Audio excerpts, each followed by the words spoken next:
Hi girls, it's Mrs. Landavazo. I told Miss Atkins I would make a video tutorial on how to make the small hearts, and several of you were asking. And here goes. I did it in a pink yarn, so hopefully you can see it. And also I put a little piece of napkin because I have kind of a busy tablecloth on my work desk. Anyways, here we go. First of all, you all know how to do the slip knot. Then I'm not a fan of the magic circle, so I do chain 3. 1, 2, 3. Then you take the chain and you connect it to the very first chain. Then you yarn over, and you pull through both. Now you're going to have a little circle. See the little hole in the middle? That's where you're going to do all your work. You're going to start off with 2 chains. 1, 2. Then you're going to do a double crochet. Double crochet is yarn over, put it through the middle hole, yarn over, pull it out, and then yarn over, pull through 2, yarn over, pull through 2. You're going to do it 2 times. Yarn over, put it in the middle hole, yarn over, pull it out. You're going to have 3 on your hook. Yarn over, pull through 2, yarn over, pull through 2. Now we're going to go to what's called a half double crochet. You do it just like the double. You yarn over, put it in the middle hole, yarn over, and pull through, and you're going to have 3 hoops or loops on your hook. But instead of going through 2 and going through 2, you're going to go through all 3. That's called a half double. It's just like a double, but it's a little bit shorter. Again, yarn over, put it in the middle hole, pull it out. You're going to have 3 loops, yarn over, pull through all 3. And then the last stitch you're going to do for the half of the heart is just a regular single crochet. You don't yarn over first. You just put it through. You're going to have 2 loops, pull it through 2. Again, I always want to try to yarn over first. I do that motion, but then I remember I'm doing a single. Yarn over, pull it through, pull through 2. So this is half of your heart. Now you're going to make 1 chain at the bottom, and then you're going to work your way backwards. So the last thing we did were 2 singles, so we're going to do 2 singles. 1, 2, and then we're going to do 2 half doubles. So yarn over. Remember, you have 3, but you're going to pull through all 3 of them. Sorry, my napkin is moving. And if you have trouble pulling through all 3, like I'm getting a little stuck, pull it through 1 at a time if you have to. Okay, now the next one, I'm going to do 2 of them. Sorry, my loose yarn is getting stuck on the napkin and it's moving around. Okay, same thing. I'm doing another half double.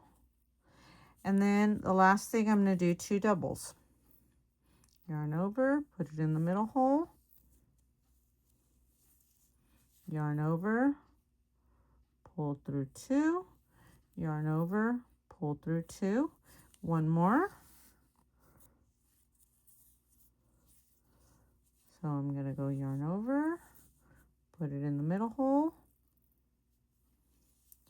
yarn over, pull through 2, pull through 2. And to finish our heart, we made 2 chains to start, so we're going to make 2 chains to end.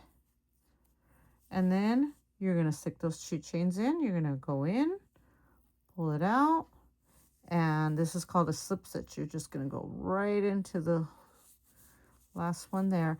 And you can end it here. You can pull it like this and make a little keychain or ornament, or you can make a chain right here and then connect it, or you can just cut it off. It's up to you, whatever you want to do.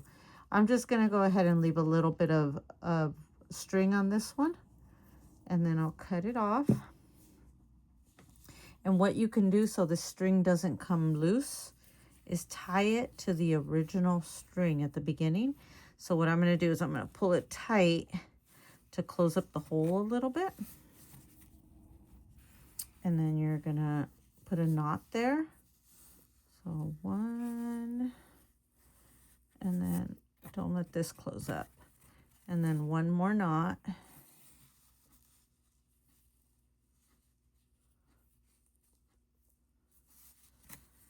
And now you've just secured it so it's not going to move.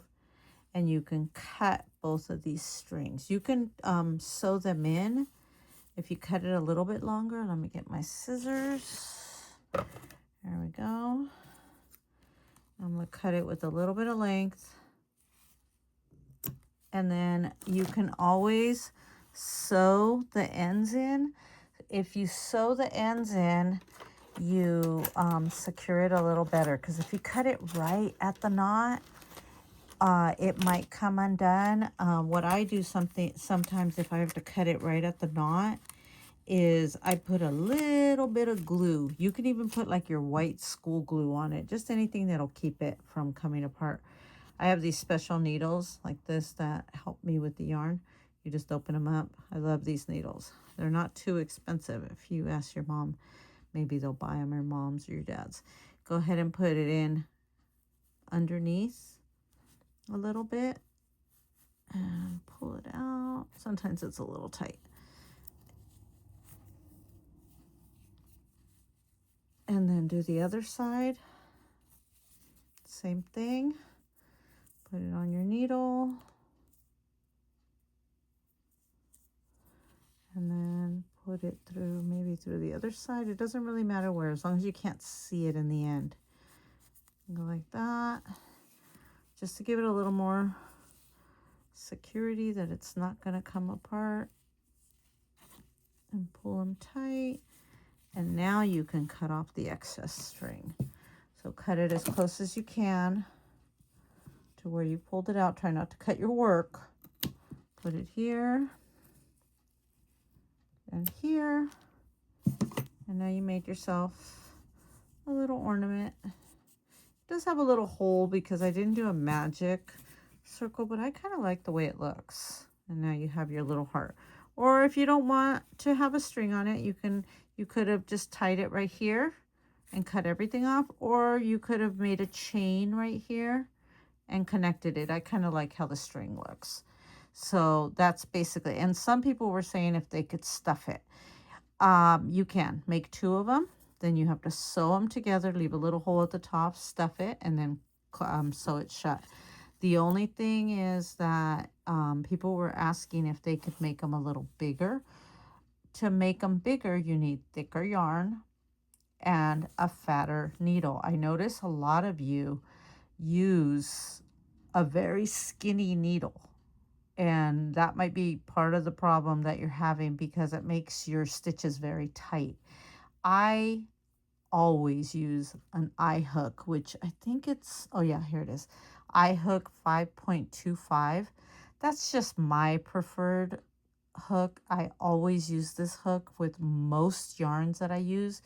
This is the hook I use with most of the standard size yarn, which is this one, like this. And it works for me. You don't have to use that. It just might be better if you use a little bit bigger hook, because the smaller the hook, the tighter the work, and you might have trouble getting into the center hole or into all the stitches with a smaller hook. Anyways, I will see you guys at the next class, and it's been a lot of fun teaching you guys. Thank you. Bye.